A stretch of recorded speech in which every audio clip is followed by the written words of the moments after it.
Hello and welcome to Off the Shelf Reviews. I'm Iain, And I'm Gary. and today we're going to start off our Halloween marathon, starting with the first two movies, Halloween and Halloween 2. The story for Halloween 1 starts in 1963, following a small boy walking into his house and murdering his sister. This boy we will become to know as Michael Myers.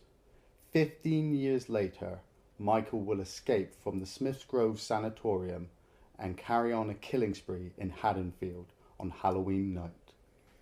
This has become pretty much sort of the most iconic film within the horror genre. And it's quite surprising that we pretty much went through the entire exploitation genre of horror slasher movies, and not a one of them ever took the idea of calling their movie Halloween and then theming it on such an occasion.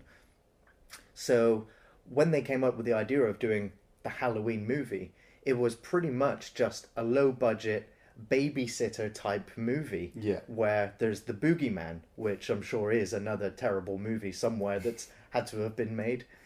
And so this movie was shot, I think, in just 20 to 30 days. Yeah. With a budget at the time of just 300,000. And this was something that John Carpenter was quite acceptable about working with. Those were sort of his parameters anyway. And of course, this being a Carpenter movie, he's kind of wrote it, directed it, helped edit it, and of course did the entire soundtrack for the movie. And this film also came out before the Friday the 13th, the Nightmare on Elm Streets, or the Hellraiser movies. Yeah. This even came out before the films like The Shining. This film here really kind of cements fantastic horror movie making. It almost elevates that genre away from exploitation and into the mainstream, especially now with this film's legacy. Get you's gonna get you! The boogeyman is coming. Leave me alone! He doesn't believe us. Don't you know what happens on Halloween? Yeah, we get candy. John Carpenter, what can I say about John Carpenter that I have not already said before? He's a fucking amazing director. Given the reins to create and make his own horror movie, this film, if you needed ever to watch a film to show you how a low budget director can really just fucking make a statement in the history of cinema, Halloween is it.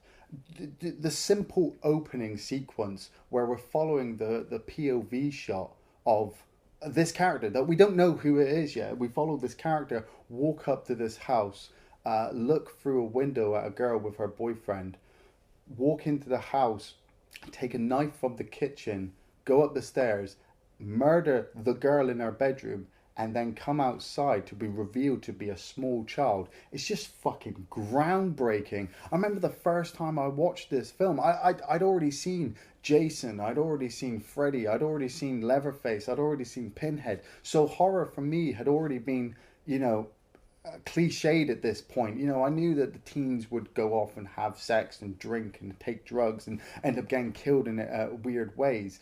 But the first time I watched Halloween, watching that opening sequence and to see that little boy standing there with the knife in front of this house, I was shocked. I was shocked, mainly because I had never seen anything like that before. We can already, try and put similarities to Jason and Freddy, but Michael Myers for me stands out as the best serial killer ever, mainly because he's human. Well, of course, the later movies would suggest perhaps otherwise, but for the course of this movie, we only get small instances of actually understanding who Michael Myers is. Because he has no dialogue in the entire movie, he has very little to no human characteristics. We're only given information by the Dr. Lumis character, who's fantastically played by Donald Pleasence. Yeah. And he goes on to say that he spent up to 15 years with Michael Myers from the incident where he murdered his sister all the way to the point where he's escaped the asylum. Yeah. And he says that, this goes beyond any sort of mental illness. He's, put him through all of the tests and just never once got a response from him emotionally, physically, anything. He's just what he would perceive as pure evil. I met this 6-year-old child with this blank, pale, emotionless face and the blackest eyes, the devil's eyes. There is one instance in the film where we do see him sort of take an interest in his handiwork, Yeah. where he sort of cocks his head from side to side. But other than that, his mask pretty much is a representation of the fact that he has no features or expressions. He is just that cold inside as Yeah. we're seeing him on the surface. It's also interesting that wasn't their first choice of mask, No. which we all know is the William Shatner from Star Trek mask. Yeah. But it wasn't their first choice. Their first choice was actually a clown mask. Now, we've already seen clowns in later movies prove to be fairly scary, and we've also seen them also be quite shit. So I think if they'd gone for the clown mask, which is just an obvious sort of playing on that scare trope, I think it would have... I don't think this film might have had that lasting appeal as just that cold, calculating mask that they did go for. But although that is reflected in the child when he's brought out of the house, Yeah. they do take off a clown mask from him. See, the mask itself is very iconic to Michael. You know, like we said, it's William Shatner's face mask painted white. But for me, taking away the mask, you still just have this giant figure who is like a fucking ninja. And When he wants to be. on a side note, this also works with the fact of John Carpenter's camera work, is that there are many shots in this film where you just see just a slight bit of Michael standing to the side of the camera. You can see his arm, you can see his shoulder. You never see his face. He is quite voyeuristic the entire movie. Yeah, it's well noted that John Carpenter took a lot of inspiration from the Psycho movie from Alfred Hitchcock. And I get a lot of that from this, with the fact of, just like in Psycho, we don't see Michael's face until later on in the movie. Much like we do in Psycho, you don't see the killer's face in that. If you've never seen Psycho, I'm not going to spoil it for you. You see the back of its head, or you see the skirt on the It's shoes. always silhouetted as well. Yeah, and so with Michael, what builds this film up to be absolutely fucking brilliant is the fact of people would be standing there having conversations and Michael is in the background. And that itself builds the tension and the suspense, because you kind of expect him to just step out like Jason and Freddy and just start killing them aimlessly. But he has an agenda. He's waiting for the perfect opportunity to catch them on their own so that he can kill them and, in a way, not show it, but enjoy the kill. Death has come to your little town, Sheriff. You can either ignore it or you can help me to stop it. Well, it's interesting that he does just keep popping up like that, because throughout the first sort of course of the movie, he seems to be harassing Jamie Lee Curtis's character, Yeah. which of course is the daughter of Janet Lee Curtis from the Psycho movies.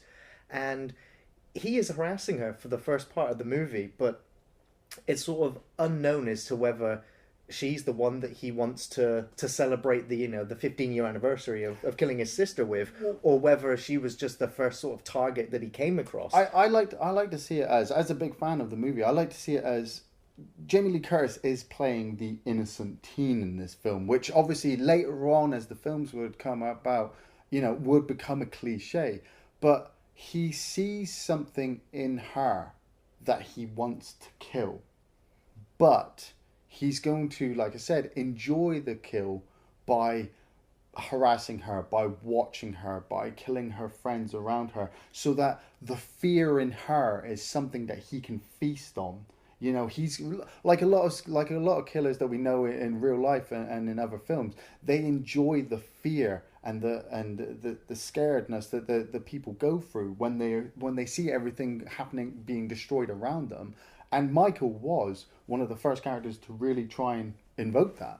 Absolutely. And it's also to be known that we always know when Michael Myers is sort of in the background or perhaps peering through the window, because he is signified every single time by a little musical jingle, Yeah. which just represents that, feel tense, feel uneasy, be on edge, because Michael Myers could just be looking through your window. Yeah. And so the whole movie, the soundtrack, is just as important as the silence or just the sound effects of just footfalls. I love or his just breathing. the breathing, where it gets, it gets heavy when he's under duress. Yeah. Which reminds you that there is a man underneath that mask still.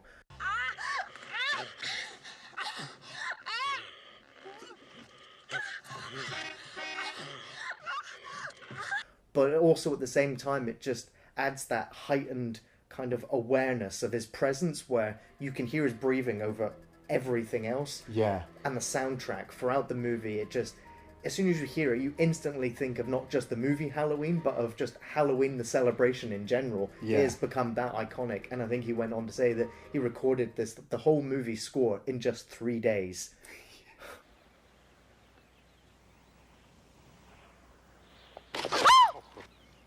Excuse me, Oh, Laurie. Mr. Brackett, I'm sorry, Mr. Brackett. Oh, I didn't mean to startle you. That's all right. You know, it's Halloween. I guess everyone's entitled to one good scare, huh? Another character I want to bring up, Donald Pleasence playing Sam Loomis. Absolutely astounding actor. He'd already been established as Blofeld in the James Bond series, and so was actually recognised around the world as a really well-known actor. He wasn't John Carpenter's first choice. Carpenter actually asked Peter Cushing and Christopher Lee if they would play the part Horror of Loomis. icons, really. Yeah, but both of them turned down the part, mainly because of the low pay. And Christopher Lee would actually go on to say to Carpenter that it was like the worst decision he'd ever made in his career to turn down that part. Now, I like Peter Cushing and I like Christopher Lee as well, but I don't think Lee would have been able to pull off the presence that Donald Pleasence does in the film, mainly because Christopher Lee, he'd already played Dracula, he'd already played Frankenstein.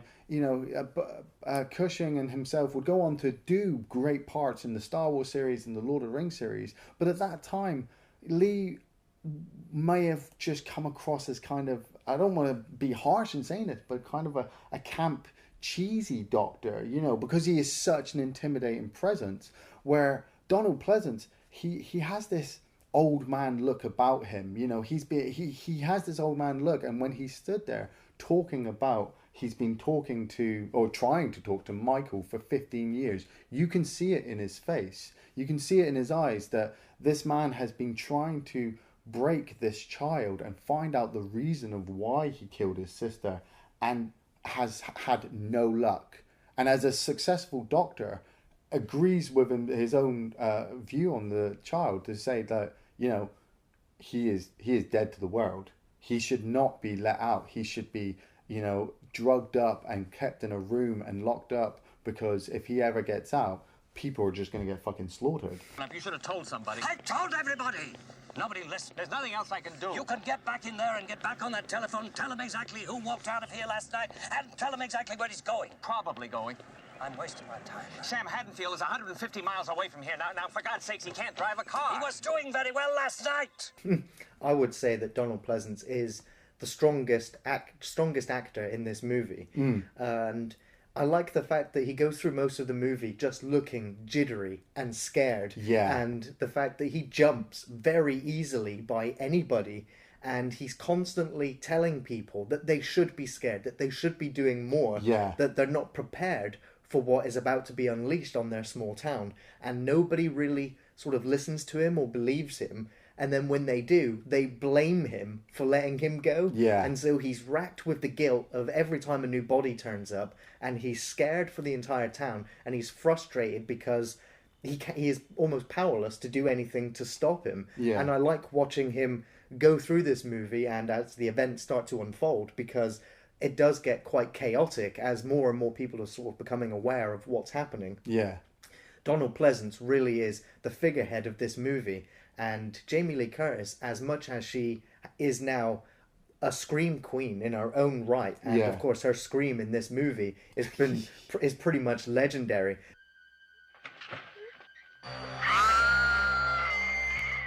But she would go on to star in many more sort of horror movies after this, some better than others. Yeah. But I would definitely say that this is Donald Pleasence's movie. Jamie Lee Curtis as well. If you take away all the other actors in this movie, you'd still have a phenomenal film with Michael, Laurie, and Dr. Lumis, because the three of them all hold their parts really well together, and that's really what is the core of this film. You have Michael wanting to kill Laurie trying to keep away from Michael, and Dr. Lumis trying to capture Michael. So it's like one big chase all the way through the film until it reaches its penultimate finale.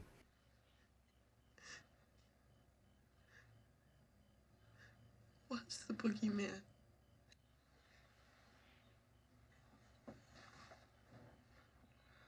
As a matter of fact, it was. It is the Gone with the Wind of horror movies. Yeah. But objectively watching it now, it was nice to watch this film restored in Blu-ray high definition, because the original version I watched was an old VHS tape and it looked run down and beaten. So when I watch it now, I truly appreciate the suspense, the terror, the cinematography, the editing, the music, the acting, everything about it is brilliant. But when you really boil it down now, after seeing so many horror movies, what is essentially there is a babysitter looking after children while the boogeyman harass the house.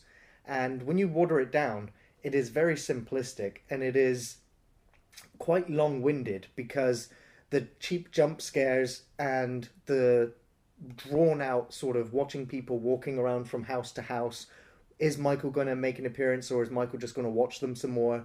We've got cars driving around. We just get lots and lots of sort of exposition to the houses or to the characters, and there's not really that much driving the plot. In that sense, it does feel very voyeuristic, in the sense that you are just watching everyday people, it would feel. Yeah. But it does draw out the film's running time. And I don't want to besmirch the movie in any way. I think it's fantastic. It's just that you have to be in the frame of mind when you watch this film that it is now aging quite badly, because this film sort of invented all of the tropes of horror. Yeah. And so when you see them sort of at their base element, they can be a little bit cringy and they can make you sort of laugh out loud. But at the same time, every time you watch this film, you truly appreciate the art style, the craftsmanship, and the expertise that went into making it. See, I have that same view as well. When I sat down to watch it, I watched it on VHS. I own the VHSs and have to watch them pretty much every year. And they are dated, and we are talking 78. We are talking standard cameras, no HD, no Blu-ray at the time. All of Carpenter's mannerisms and work is in this film. If you pick a copy of Halloween off the shelf and sit down and have spent your whole life watching every single horror movie out there and have never seen Halloween, you may sit there and go, oh God, I've seen that before, oh God, I've seen that before. But this is where it started. So when you sit down and watch this film, you have to pretty much just wipe your mind clean and imagine that you are sitting down and watching Halloween in the 70s for the first time. When Michael is stood in the background and you're waiting, you're wondering why he's not making a move. It's because he doesn't have to. He is planning, he is thinking, and that brings out a more deeper aspect of this film that, funnily enough, they called him the Shape, because that's the silhouette that he gave off in the background. But as the Shape, he has so much more depth. It's just like a dark abyss in his body that there is no limit to. He will not stop. He is coming for you, and he's just a fucking slaughterfest. So, favourite scene from Halloween, Iain? My favourite scene, barring the whole fucking film, from the opening theme tune credits to the ending, my ultimate favourite scene is the sequence where Laurie has realised something is wrong with the house across the street where her friends have been. And it's the house where Michael has been for most of the movie, and she checks on the children. She comes out of the house, she looks at the house, and you have the John Carpenter score playing. And like I said, as a fan, if you're into the film, if you've been caught up in this film, you are literally telling her, do not fucking go over there. Do not go over there, because we know what's over there, and you do not want to go over there. She goes over there, she walks into the house, it's all dark, it's all quiet. She walks up the stairs, she finds her friend Annie on the bed with the Judith Myers gravestone, which in itself is an iconic shot from history of horror. She finds a few of her friends shoved in cupboards and hanging from coat hanger rails, and then just the penultimate moment for me is where she falls out. She kind of falls out of the bedroom and she's just stood there crying to herself, and Michael appears in the darkness behind her and steps forward. That for me just builds up the whole ending, and it's just a classic moment for this film.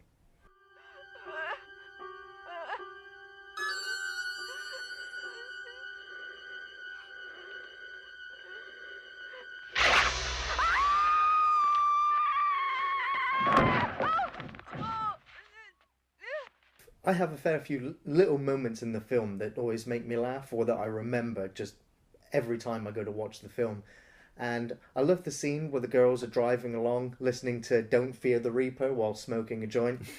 I like the scene where Lumis is outside of the house, the Myers home, and there's some sort of trick-or-treaters sort of daring each other to go into the house, and he scares them off, only to be jumped by the police officer straight away afterwards. And also, just as a point of reference, is that when the kids are on the sofa watching movies, if you notice the comics that are on the side, you'll see that there's a certain duck just there for front and foremost. But the most memorable scene for me from Halloween is when Dr. Loomis and the sheriff are in the Myers home, and he's just explaining to him exactly what Michael Myers is. That for me just cements everything that's happening and what is about to happen to these characters. I spent 8 years trying to reach him, and then another 7 trying to keep him locked up, because I realized that what was living behind that boy's eyes was purely and simply evil. I totally recommend Halloween. It's a film like, if you are a true horror fan, you will at least watch it every year or every other year around the October time. It is a film that gets you in the mood to celebrate Halloween. It's the sort of film that makes you want to carve pumpkins and hang decorations and buy lots of candy or sweets. If you don't get from me that you have to fucking watch this film, watch this fucking film.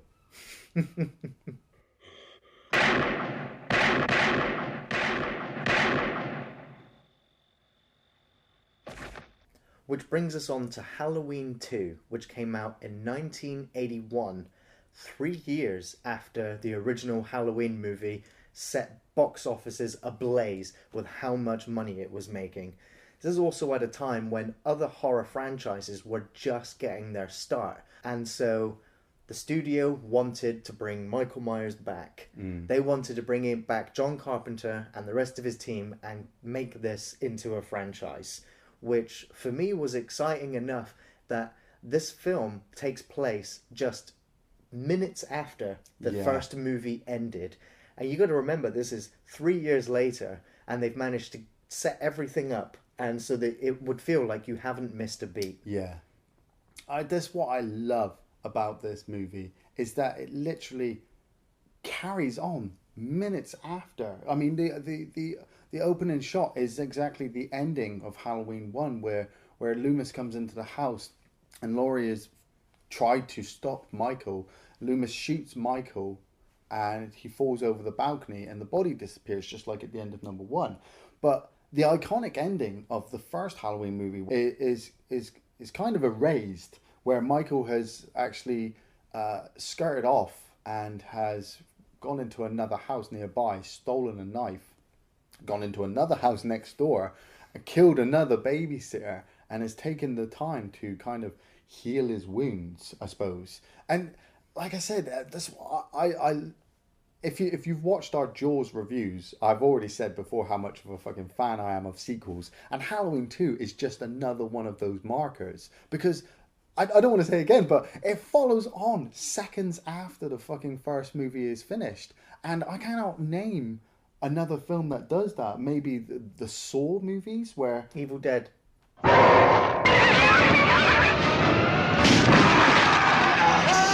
your soul! Okay, Evil Dead. But we follow Laurie taken to the hospital, and the story is expanded. I mean, Jamie Lee Curtis, she'd cut her hair after number one, and so if you don't notice it, she is wearing a wig through most of this movie, and her sequences are few and far between, where she is literally just laid up in a hospital bed. She is sedation. only in about a quarter of this movie. That's how it feels. It pretty much feels. I mean, she has joint billing with Donald Pleasence in this movie, but again, I would say that this is Dr. Loomis's movie. Yeah, because like in the first one, it's still another chase sequence. It's just a carried on of the chase sequence where Michael realizes where Laurie is and decides to go to the hospital to chase after her, and Dr. Loomis is still patrolling the neighborhood with the sheriff trying to find Michael. So once again, we're caught up in the chase sequence where we kind of want Michael to catch up with Laurie because we want to see more kills, but then we want Dr. Loomis to capture Michael because he has to be fucking stopped. Shot him 6 times. What? I shot him 6 times. I shot him in the heart. Can't have gotten very far. Come on. I shot him 6 times. Yeah. This guy, this man, he's not human. They upped the ante in this movie with blood and gore and tits. It is amazing. Well, it's interesting that you should mention that, and that is the fact that the first Halloween movie, it has some very brief nudity and very little to no blood at all. We see Michael get stabbed with knitting needles and coat hangers, but again, there's not very much blood, and it's only in this movie, Halloween 2, after such other successful horror movies had established themselves with having blood and nudity, that John Carpenter insisted that this new director incorporates scenes of nudity and blood, to which he didn't originally want. It was only John Carpenter's insistence that it have this in order that cinema goers would not reject the movie for being too tame. Yeah, you have the original movie, and like we've already stated, it stands as a fucking benchmark in cinema. Adding in blood and gore, a lot of critics sat there and were like, well, you've completely ruined the first one, and why did you have to put that in there? You put it in there because not everybody going to the cinema is going to be a 30-year-old critic who's wanting to rip apart the movie because it's nothing like the first one. You're looking at teens and 20-year-old people going to the movies to have a good time. And a lot of the time, to have a good time, you need blood, guts, gore, and tits. Amen. I love the fact, one of my favourite actors as well is in this film, Lance Guest. He would go on to play Alex in The Last Starfighter, which is weirdly directed by Nick Castle, who played Michael Myers in the original Halloween. He'd also go on to play in Jaws the Revenge, but we're not going to bring that up. And I really like his character because of the few shots that we see of Jamie Lee Curtis. He is there as this unknown friend. You know, he's there saying to her, you know, I'll look after you, I'll make sure that nothing's going to happen to you. And then while he's off, Michael's fucking slaughtering half the staff of the hospital. And then he comes back going, I can't find anybody. And it's like, there's a fucking giant figure walking down the corridor. A lot of people would complain that Michael was kind of a zombie in this movie. Now, I completely disagree with that. Michael is carrying on the same figure that he's done in the first movie, just without the iconic voyeuristic camera work that Carpenter was famous for. You do have shots of Michael just walking down corridors and quietly going through doors. But for me, that just tells me not to go that way. You know, not to be in this fucking hospital.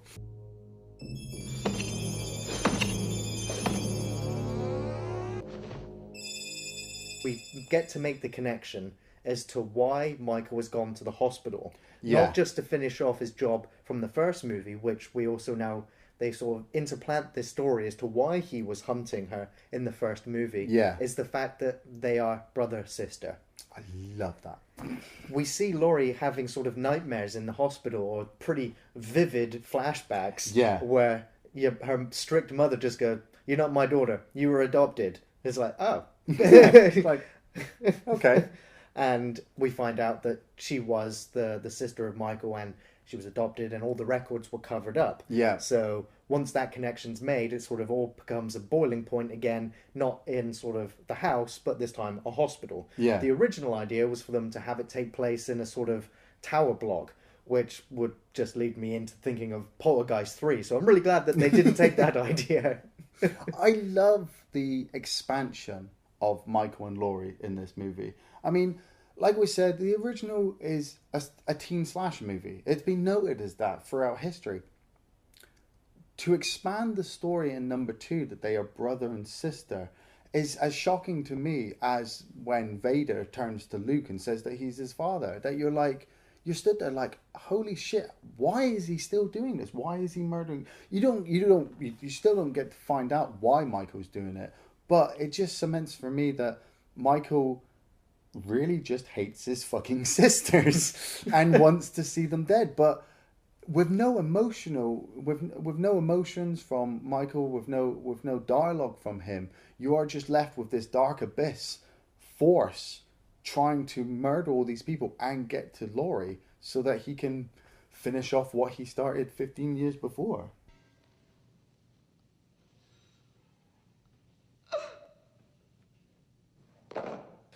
Let's talk about some of the deaths.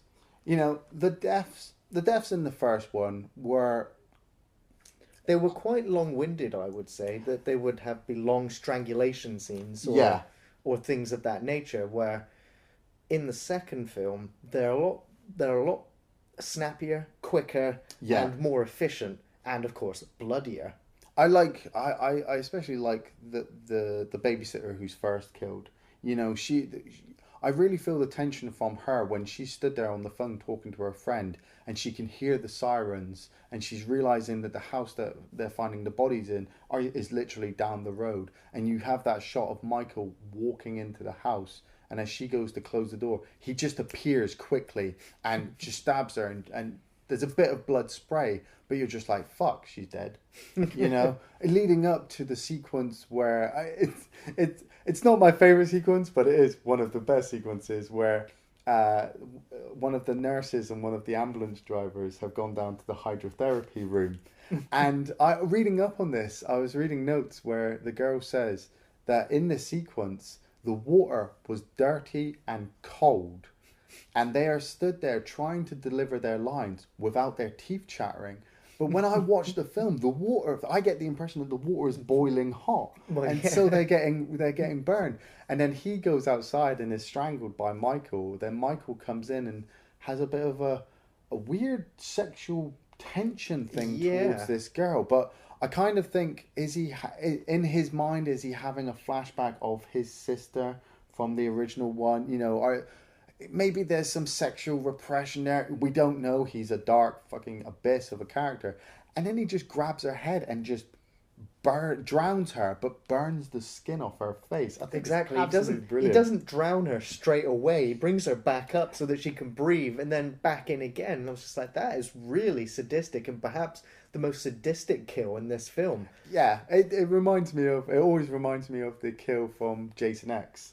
Yeah. Where he sticks the head into the liquid nitrogen. I always love that.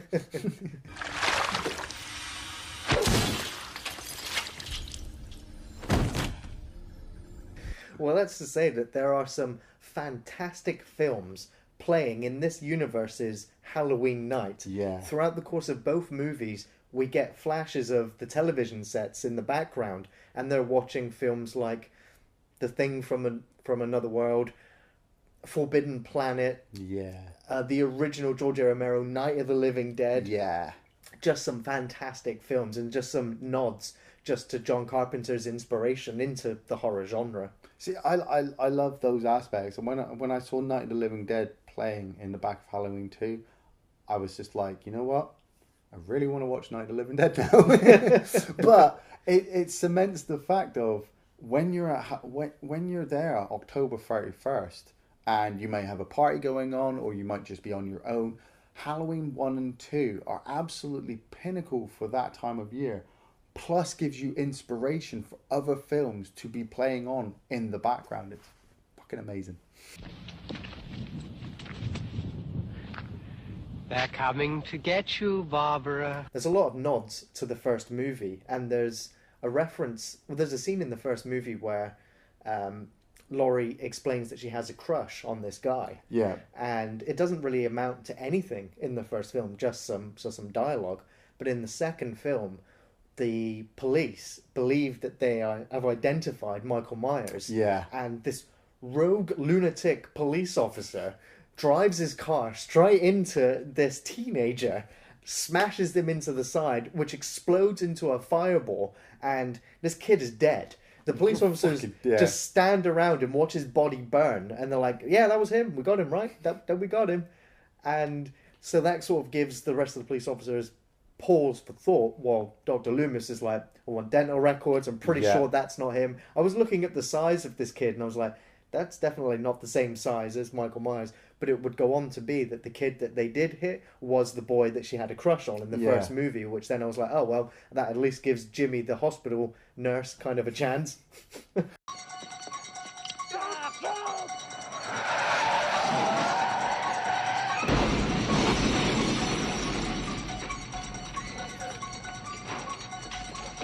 It is a pretty dumb moment in the film, but that character, I think, was supposed to have been drunk, and of course saw the police and wanted to run away. That's what I always imagined. Once again, Dr. Loomis, Donald Pleasence, reprises his role, and it's just, once again, fucking astounding.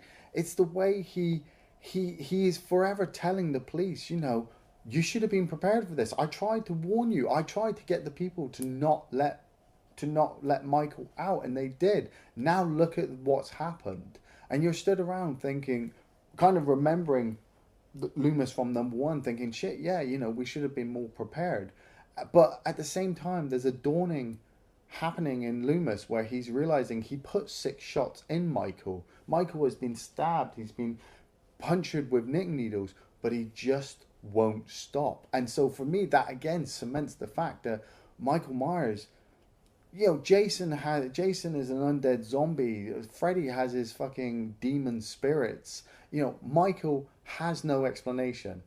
There will be other explanations in the later films, but we're not going into that right now, because in Halloween 2, my favourite sequence is after Michael has gone round the hospital and murdered everybody, and he's chasing Laurie.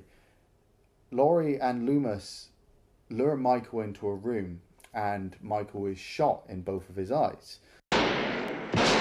He's blinded, and they fill the room up with gas, and Laurie escapes. And it's kind of the pinnacle moment for me was the final confrontation between Michael and Loomis, where, you know, he blows up the room. He fucking immolates the body. The whole room just explodes, and I'm just like, yes, they finally fucking killed him off. He's an amazing character, but he was inhuman. There was no explanation. He couldn't be stopped. They fucking blow him up, and then they go and make more movies. Well, we'll get into those a little bit later, but there's a few moments in Halloween 2 that I really do like, and they're just small little background things. Yeah. There's a scene towards the beginning where they're establishing the hospital, Yeah. and there's a mother with their child, and the child is bleeding from the mouth, and I was just like, whoa, what happened there? Yeah. And it was just leading me on to think of like other sort of Halloween things that could go wrong. And I also like that we don't see what happens to all of the characters in the hospital. We just sort of, their bodies just sort of turn up. And one of the other most horrific deaths is when you find that nurse that has been strangled and bled out. It was, again, quite sadistic. But of course, the film does also fall into some other tropes where we follow this fairly large security officer who's quite inept at his job, just sort of bungling around the hospital for quite a sustained amount of time. But I also like the fact that this film's set 3 years later, and they called up this actress and said, hey, we want you to come back into Halloween 2. Oh, brilliant. What am I going to play? Your corpse. So, obviously, we follow Dr. Loomis and the sheriff for the first movie, and it's the sheriff's daughter that is killed. And so when he gets back to the house and he sees his dead daughter, he sort of exits the film at that point, and straight away Dr. Loomis ends up going off with another another officer for the rest of the film. And I just like that it just helps add that believability that this is happening in the same universe, it's happening on the same night. I just like the way that it just brings you into that universe, that extra bit. You should definitely watch both films together, because for me that is John Carpenter's Halloween. That is the Michael Myers and Dr. Loomis story that I like. I think it's self-contained and it's perfect. It is still fantastic to watch today. You can still appreciate the efforts that they went into making this the best that it could be. And Halloween 2 did trump all of the other sequels and horror movies that were coming out at its time, for a very good reason. I definitely recommend it as well. It's an amazing sequel. It's a continuation of the classic first movie. It carries on following Michael, following Loomis, following Laurie. The deaths are a little bit more gorier, a little bit more explosive, and it's just fucking amazing. It's time, Michael.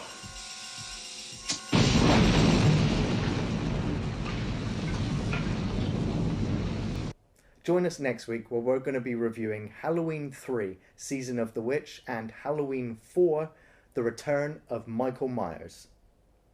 Thanks for watching Off the Shelf Reviews. Mr. Sandman, bring me a dream. Make him the cutest that I've ever seen.